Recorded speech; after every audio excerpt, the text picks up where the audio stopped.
नमस्ते बच्चों, मैं भारती कुमारी आप लोगों का संस्कृत यात्रा चैनल में स्वागत करती हूँ।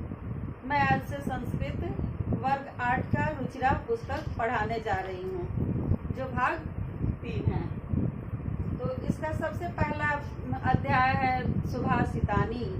तो हम लोग वहीं से शुरू करते हैं। तो सबसे पहले हम लोग सुभाषितानी का अर्थ जान लें। सु और भाषितानी, यहाँ 2 वर्ड है। सु मतलब सुंदर मधुर, और भाषित मतलब वचन, सुंदर वचन, मधुर वचन इसका अर्थ है। तो इस सुभाषितानी में श्लोक सब चुन चुनकर सुक्त मंजरी, मनुस्मृति, नीति शतकम आदि से लिए गए हैं। इसमें श्लोक डाले गए हैं जो हम लोग अभी पढ़ेंगे। तो इसका सबसे पहला श्लोक हम लोग पढ़ते हैं। यहाँ पे दिया हुआ है, गुणा गुणज्ञेषु गुणा भवन्ति ते निर्गुणं प्राप्य भवन्ति दोषा सुस्वादुतोयाः प्रभवन्ति नद्यः समुद्रमासाद्य भवन्त्यपेया समुद्रमासाद्य भवन्त्यपेया। इस श्लोक का अर्थ है कि गुणा गुणज्ञेषु गुणा भवन्ति। गुणा मतलब गुण, जो हमारे अंदर का गुण है, अच्छे अच्छे गुण। जब मैं श्लोक को पढ़ती हूँ तो आप लोग भी साथ साथ पढ़े, तो आप लोग को उच्चारण करने में सुविधा होगी और अर्थ भी समझ में आने लगेगा। इसलिए मैं श्लोक को एक बार पढ़ी हूँ, फिर इसका एक एक शब्द का अर्थ बताऊंगी। उसके बाद इसका क्या अनुवाद है बताती हूँ। तो मैं इस प्रकार से आप लोग का, इसमें कितना श्लोक है इस पुस्तक सुभाषितानी में? 7 श्लोक है। तो इसको मैं 2 दिन में पूरा श्लोक पढ़ाने की कोशिश करूंगी।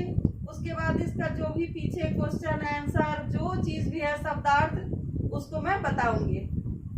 तो चलिए इस श्लोक को क्या मैं फिर से पढ़ देती हूँ इसको, ठीक है? चलिए। गुणा गुणज्ञेषु गुणा भवन्ति ते निर्गुणं प्राप्य भवन्ति दोषा सुस्वादुतोयाः प्रभवन्ति नद्यः समुद्रमासाद्य भवन्त्यपेया समुद्रमासाद्य भवन्त्यपेया। इसका अर्थ देखिए। गुणा, गुणा मतलब गुण, यहाँ बहुवचन में है। गुण मतलब बहुत सारे गुण। गुणज्ञेषु, गुणज्ञ, गुणज्ञ किसको बोला जाता है? गुणी व्यक्ति को। गुण जो गुणी व्यक्ति के पास, यहाँ सभी का बहुवचन है। गुण जो है गुणी व्यक्ति के पास, गुणा भवन्ति, गुण होते हैं। क्या हुआ कि गुण तभी गुण होंगे जब वो गुण गुणी व्यक्ति के पास होंगे। ते निर्गुणम प्राप्य भवन्ति दोषा। वे, ते मतलब वे गुण के लिए यहाँ आया है। वे गुण निर्गुणम, निर्गुण मतलब गुणहीन, जिसके पास कोई गुण नहीं है। तो निर्गुण न प्राप्य, प्राप्त होकर, मतलब वे गुण जो है निर्गुण गुणहीन व्यक्ति को प्राप्त होकर भवन्ति दोषा, दोष हो जाते हैं। क्या है कि जो गुण है जब तक गुणज्ञ के पास होता है, गुणी व्यक्ति के पास होता है, तब तक वह गुण है। लेकिन जब वह निर्गुण गुणहीन व्यक्ति के पास चला जाएगा तो क्या, वो दोष हो जाता है। सुस्वादुतोया, सुस्वादुतोया, सुस्वादु मतलब सुंदर, स्वादिष्ट, मधुर। तोया, तोया मतलब जल, स्वादिष्ट जल, मधुर जल इसका अर्थ होगा। प्रभवन्ति नद्यः, नद्यः नदी, यहाँ नदी का बहुवचन है। नद्यः, नद्यः प्रभवन्ति, नदियां प्रवाहित करती है। नदियां क्या है? जो मधुर जल को प्रवाहित करती है। समुद्र मासाद्य भवन्त्यपेया, तो तो समुद्रम आसाद्य, वो समुद्र को प्राप्त करके, समुद्रम आसाद्य, जब वो समुद्र को प्राप्त करती है तो भवंती अपेया, यहाँ इसका भवंती और अपेया है। अपेया मतलब पेया, पेय मतलब होता है पीने योग्य, पेय का मतलब होता है पीने योग्य, और इसके आगे अ लगा दिए तो नहीं पीने के योग्य, मतलब वो पीने लायक नहीं रह जाता है। तो सुस्वादु नदी जो मधुर जल प्रवाहित करती है, तो वही जल जब समुद्र में जाकर मिल जाती है तो क्या होता है, भवंती अपेया, अपेया बिना पीने लायक हो जाता है उसको। जब समुद्र के जब तो पिया नहीं जाता है, तो उसी तरह जब नदी का जब समुद्र में मिल जाता है तो भी हम पी नहीं सकते हैं। तो इसका अर्थ हुआ कि गुण तभी तक गुण है जब वो गुणवान व्यक्ति के पास हो। अगर वो गुणहीन व्यक्ति के पास गुण चला जाता है तो वो दोष के रूप में हो जाता है।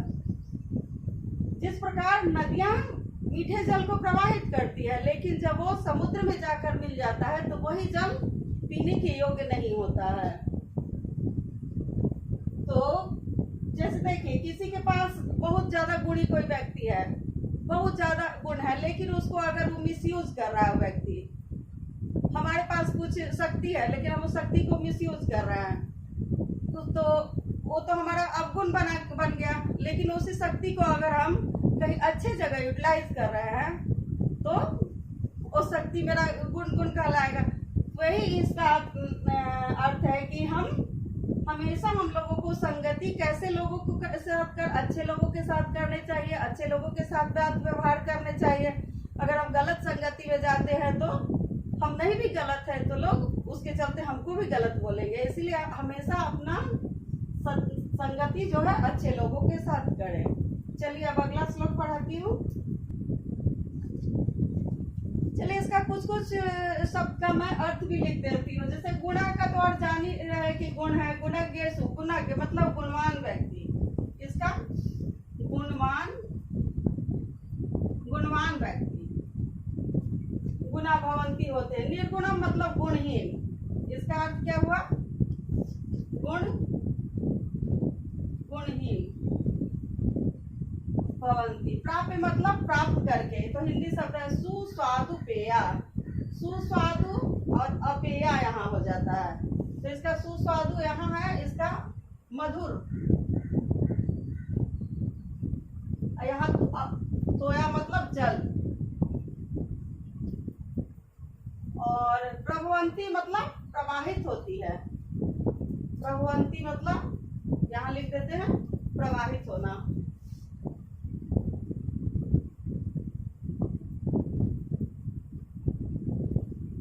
प्रवाहित मतलब यानी प्रवाहित होना मतलब नदी का चल पड़ना। और समुद्रम आसाद्य है, समुद्रम मतलब समुद्र को, आसाद्य मतलब प्राप्त होकर। चलिए तो फिर हम लोग अब अगले श्लोक में आते हैं। चलिए तो मैं अब दूसरे श्लोक का अभ्यास करती हूँ, आप लोग भी साथ साथ पढ़ें। साहित्य संगीत कला विहीन साक्षात् पशु पुच्छ विषानहीन तृणं न खादन्नपि जीवमानः तद्भागधेयं परमं पशूनां, तद्भागधेयं परमं पशूनां। इसमें बताया गया कि जो आदमी साहित्य, जिसमें कोई अगर कला नहीं है, जिसमें कोई ज्ञान नहीं है, वो पशु के समान है। तो यहाँ क्या है लिखा हुआ, साहित्य संगीत कला विहीना। इसमें तीन चीजें, साहित्य, साहित्य मतलब जो हम लोग पुस्तक पढ़ते हैं, ज्ञान की पुस्तक, कोई भी किताब पढ़ते हैं, साइंस हो, आर्ट्स हो, कॉमर्स, कोई भी हम लोग धार्मिक ग्रंथ कुछ भी पढ़ते हैं, साहित्यिक ग्रंथ। संगीत जो हम लोग म्यूजिक सुनते हैं, बजाते हैं, कोई तरह का हारमोनियम, ढोलक, कोई चीज भी।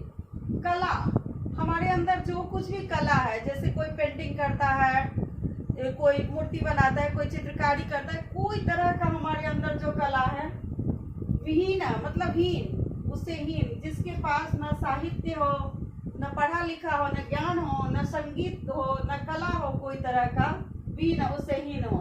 वो क्या है? साक्षात पशु। साक्षात मतलब साक्षात का अर्थ साक्षात है पशु। पशु मतलब जानवर के समान है। वो भी कैसा जानवर कि पुच्छ विशान ही ना, पुच्छ जिसके पास न पुच्छ है और न विशान मतलब सिंह। सिंह, विशान का अर्थ क्या होता है? विशान मतलब सिंह। हीना मतलब हीन, जिसके पास नहीं है। क्या है? पशु बिना पूंछ और सींग का पशु के समान है। तृणम, तृण का मतलब घास होता है, घास। न खादन नपी, खाता हुआ भी नहीं। अपी, खादन और अपी लिखा हुआ है। अपी जीव माना, जीता है जो। तद भाग ध्येयम, जो उसका भाग्य है। तद मतलब उसका, भाग्य भाग्य है, परमम उसका परम भाग्य है, जो पशु नाम मतलब पशुओं का। क्या बोल रहा है कि जिस व्यक्ति में न साहित्य है, न संगीत है, न कला है, सबसे विहीन है, जिसमें कोई गुण ही नहीं हो, वो क्या है? व्यक्ति क्या है? वो साक्षात पशु के समान है। वो कैसा पशु?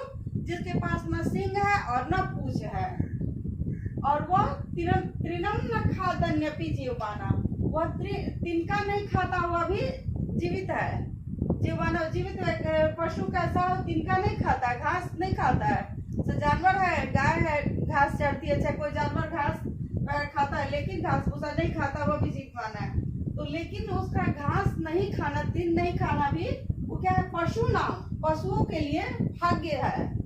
अगर मनुष्य घास खाने लगा, मनुष्य रूपी अगर जानवर हो गया तो सब घास, इतना मनुष्य सब पशु बनकर खा जाएंगे तो जानवर के लिए भी घास नहीं रहेगा, तो जानवर क्या खाएगा? इसीलिए वैसा व्यक्ति पशु होते हुए घास नहीं खाता है, क्योंकि वो घास बचा हो तो जानवर खाएगा। वो जानवर के लिए बहुत भाग्य की बात है कि मनुष्य घास नहीं खा रहा है। तो इसमें तो अलग अलग सब है, साहित्य, संगीत, कला, विहीन मतलब हीन।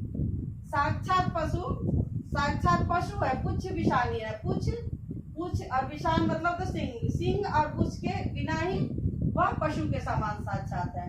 तृण मतलब घास, न खादन अपी, नहीं खाता हुआ भी। खादन अपी, अपी मतलब भी, जीव मान है, जी रहा है जो। तद भाग्यम, तद मतलब उसके लिए भाग्य की बात है, भाग्यम परम, परम भाग्य की बात है। किसके लिए? पशु नाम, पशुओं के लिए। यहाँ पशु शब्द में षष्ठी का बहुवचन लगा हुआ है। और चलिए, तो मैं अब इसका अर्थ लिख देती हूँ, जिससे आप लोग भावार्थ समझ जाएंगे। चलिए, अब इसका हम श्लोक का भाषार्थ देखते हैं। साहित्य, संगीत तथा कला से हीन व्यक्ति साक्षात पूंछ और सींग से रहित पशु के समान है। वह घास नहीं खाता हुआ भी जीवित है, जो पशुओं के लिए बहुत भाग्य की बात है। तो इससे हम लोग क्या समझते हैं बच्चों? कि हम लोग मनुष्य हैं, तो हम लोग में कोई न कोई गुण होना ही चाहिए।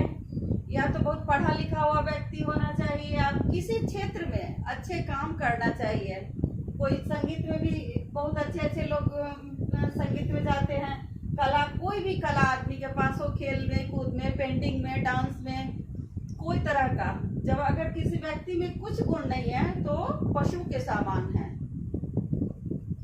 चलिए, तो आज यहीं पे हम समाप्त करते हैं। फिर इसका जो आगे वाला श्लोक है अगले वीडियो में बनाती हूँ। आप लोग इसको पढ़ें, देखें और भी कमेंट्स करें कि क्या क्या आप लोगों को दिक्कतें आ रही है। चाहे इससे भी आप समझ में नहीं आ रहा है तो आप लोग बताएं कि क्या और समझना चाह रहे हैं। ठीक है, धन्यवाद।